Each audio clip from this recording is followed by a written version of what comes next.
नमस्कार। आज के ई व्याख्यान में हम विधिक अधिकारों का कुछ और वर्गीकरण देखते हुए विधिक अधिकारों के वर्गीकरण से संबंधित अध्याय का समापन करेंगे।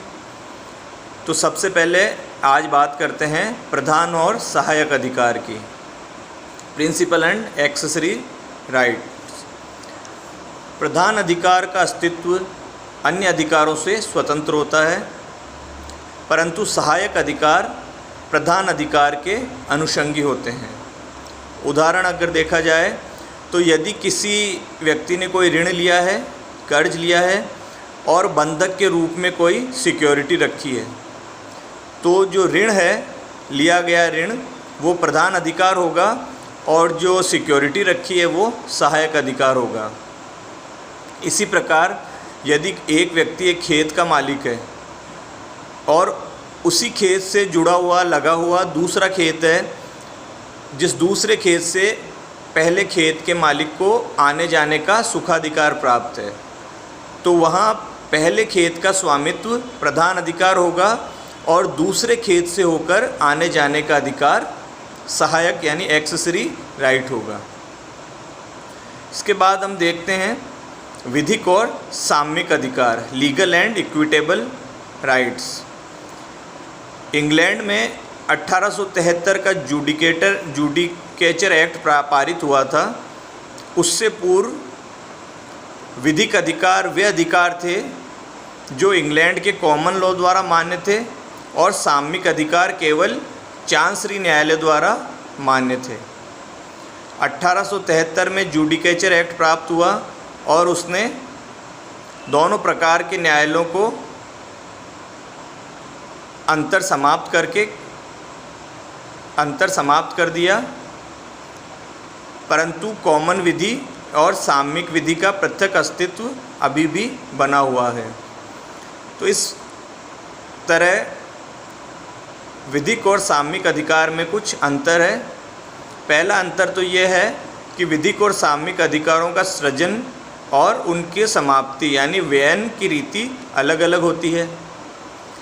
साम्यिक अधिकार की तुलना में विधिक अधिकारों को अधिमान्यता प्राप्त है, क्योंकि ये अधिकार साम्यिक अधिकारों से गुरुतर हैं, श्रेष्ठ माने गए हैं। इसी प्रकार साम्यिक अधिकारों की तुलना में विधिक अधिकार अधिक स्पष्ट एवं सुनिश्चित होते हैं। जहाँ तक भारत की बात है, भारत में विधि और साम्य में कोई भेद नहीं माना गया है, तो साम्यिक और विधिक अधिकार का अंतर निरर्थक है। साम्यिक अधिकार पूर्णतः ब्रिटिश यानी इंग्लिश पद्धति की विधि पद्धति की देन है। इस संबंध में प्रिवी काउंसिल ने अभिनिर्धारित किया था एक वाद में कि भारत में संपत्ति अंतरण अधिनियम 1882 पारित होने के पश्चात साम्यिक और विधिक अधिकार में कोई भेद नहीं रह गया है। इसके बाद हम बात करते हैं प्राथमिक और शास्तिक अधिकार यानी प्राइमरी एंड सैंक्शनल राइट्स।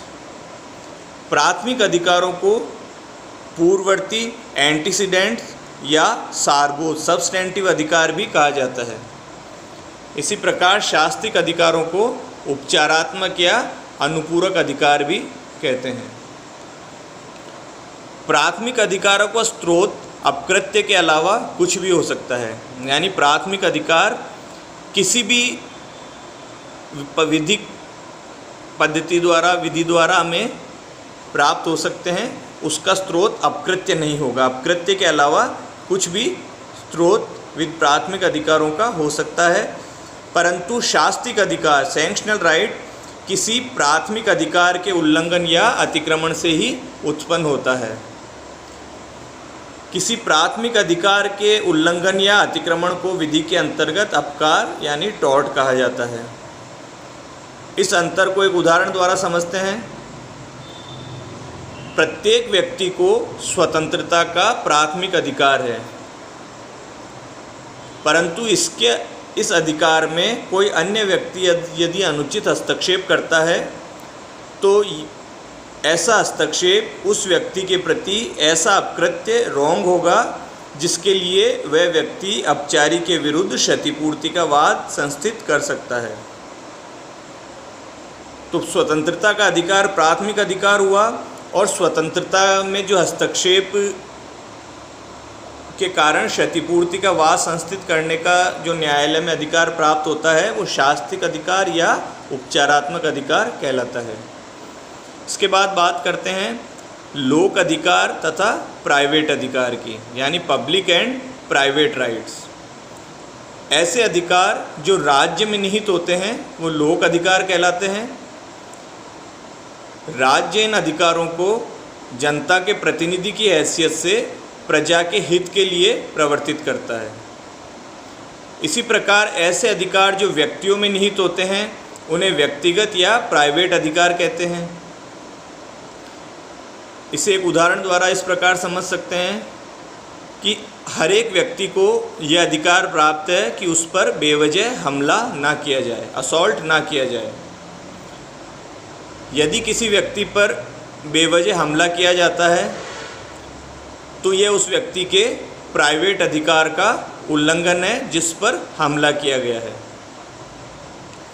इसी प्रकार यदि किसी देश का एक ऐसा कानून है कि प्रत्येक व्यक्ति को कुछ समय के लिए अनिवार्य रूप से सैनिक सेवा देनी होगी, और यदि कोई व्यक्ति ऐसा करने से इनकार करता है तो राज्य को क्षति होने के कारण वह लोक अधिकार यानी पब्लिक राइट का उल्लंघन होगा।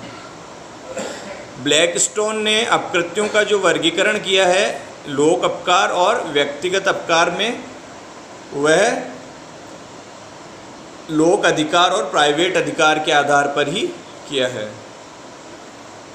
इसके बाद आता है निहित और समाश्रित अधिकार। निहित यानी वेस्टेड एंड समाश्रित यानी कॉन्टिग्नेंट राइट्स। सारे संपत्ति संबंधी अधिकारों की उत्पत्ति स्वैत्व यानी टाइटल से होती है। यदि स्वैत्व पूर्ण है, यानी यदि किसी व्यक्ति का टाइटल, किसी व्यक्ति का अधिकार, हक किसी संपत्ति पर किसी भी प्रकार त्रुटि रहित है तो अधिकार निहित अधिकार कहलाता है। इस प्रकार निहित अधिकार वह अधिकार है जिसके लिए आवश्यक सभी शर्तें घटित हो चुकी हैं। इसके विपरीत समाश्रित अधिकार कॉन्टिग्नेंट राइट वह है जिसके संबंध में अधिकार निहित करने के लिए केवल कुछ शर्तें घटित हुई हैं और कुछ शर्तों का घटित होना बाकी है, जो किसी अनिश्चित घटना के घटित होने या घटित ना होने पर निर्भर करता है।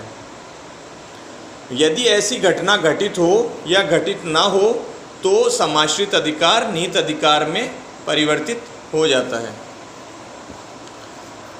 जैसे यदि कोई व्यक्ति किसी विलेख द्वारा, किसी डीड द्वारा अपनी संपत्ति किसी दूसरे व्यक्ति के नाम करता है, यानी दूसरे जीवित व्यक्ति को अंतरित करता है, तो दूसरे व्यक्ति को उस संपत्ति पर निहित अधिकार यानी वेस्टेड इंटरेस्ट, वेस्टेड राइट प्राप्त हो जाता है।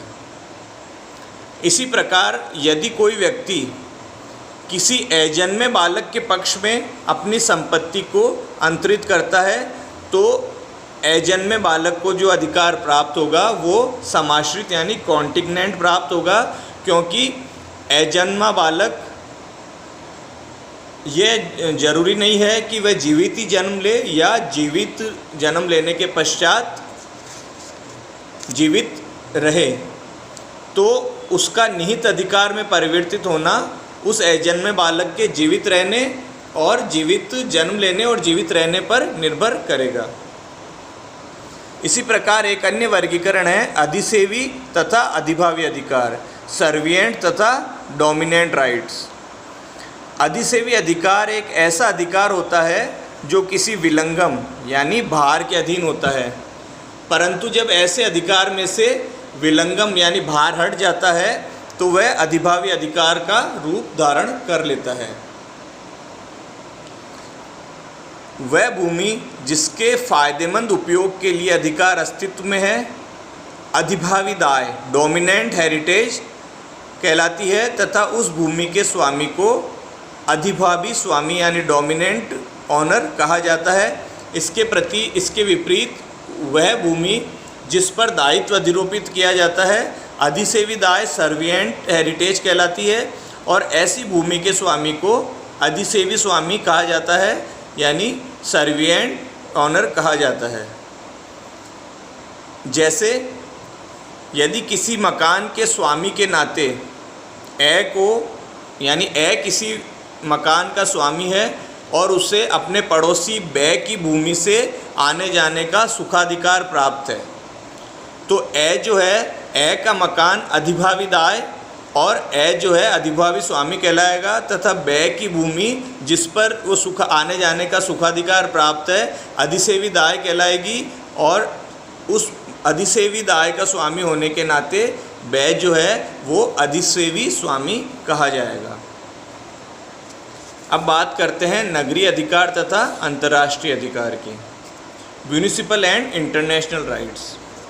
नगरीय अधिकार यानी म्यूनिसिपल राइट्स देशवासियों को उस देश की विधि द्वारा प्रदान किए जाते हैं, जबकि अंतर्राष्ट्रीय अधिकार इंटरनेशनल राइट्स अंतर्राष्ट्रीय विधि द्वारा प्रदान किए जाते हैं। अंतर्राष्ट्रीय अधिकारों के संबंध में एक धारणा यह है कि केवल राज्य इसकी विषय वस्तु होने के कारण ये अधिकार केवल राज्य को ही प्रदत्त किए जाते हैं, न कि व्यक्तियों को। परंतु कुछ विद्वान इस धारणा को उचित नहीं मानते क्योंकि उनके विचार से व्यक्ति भी अंतर्राष्ट्रीय अधिकार की विषय वस्तु हो सकती है। तो इस प्रकार विधिक अधिकारों का वर्गीकरण पर एक दृष्टिपात करते हैं संक्षेप में। विभिन्न विधिशास्त्रियों ने विधिक अधिकारों का वर्गीकरण भिन्न भिन्न रूप से किया है, परंतु कुछ प्रमुख वर्गीकरण इस प्रकार है। पूर्ण तथा अपूर्ण अधिकार, परफेक्ट तथा इम्परफेक्ट राइट्स, सकारात्मक तथा नकारात्मक अधिकार, पॉजिटिव तथा नेगेटिव राइट्स, सरबंधी तथा व्यक्तिबंधी अधिकार, rights in rem and rights in personam, पूर्वगामी तथा उपचारी अधिकार, एंटीसीडेंट्स एंड रेमेडियल राइट्स, सांपत्तिक तथा वैयक्तिक अधिकार, प्रोप्राइटरी एंड पर्सनल राइट्स, स्वसंपत्तिक तथा परसंपत्तिक अधिकार, राइट्स इन री प्रोप्रिया एंड राइट्स इन री एलिना। इसके बाद प्रधान तथा सहायक अधिकार, प्रिंसिपल एंड एक्सेसरी राइट्स, प्राथमिक तथा अनुशासनिक अधिकार, प्राइमरी एंड सैंक्शनल राइट्स, विधिक तथा सामयिक अधिकार, लीगल एंड इक्विटेबल राइट्स, लोक अधिकार तथा प्राइवेट अधिकार, पब्लिक एंड प्राइवेट राइट्स, निहित और समाश्रित अधिकार, वेस्टेड एंड कॉन्टिग्नेंट राइट्स, अधिसेवी तथा अधिभावी अधिकार, सर्विएंट एंड डोमिनेंट राइट्स, नगरीय अधिकार तथा अंतर्राष्ट्रीय अधिकार, म्यूनिसिपल एंड इंटरनेशनल राइट्स। तो ये सारे प्रमुख वर्गीकरण हैं जो विधिशास्त्रियों ने अपनी अपनी धारणाओं के अनुसार किए हैं। तो अगर एग्ज़ाम में ऐसा क्वेश्चन आता है कि विधिक अधिकारों का वर्गीकरण क्लासिफिकेशन क्या क्या है, तो आपको ये प्रमुख अधिकार उसमें ये अधिकारों का वर्गीकरण उसमें देना है। आज के लिए इतना ही। अगले ही व्याख्यान में हम चर्चा करेंगे विधिक अधिकार से संबंधित कुछ अन्य बिंदुओं पर, जैसे विधिक अधिकार और नैतिक अधिकार में भेद क्या है और विधिक अधिकार से संबंधित कुछ अन्य परिकल्पनाएं तथा जस एड रेम क्या होता है, यानी वस्तुलक्षी न्याय संगत अधिकार क्या होता है। धन्यवाद। जय हिंद।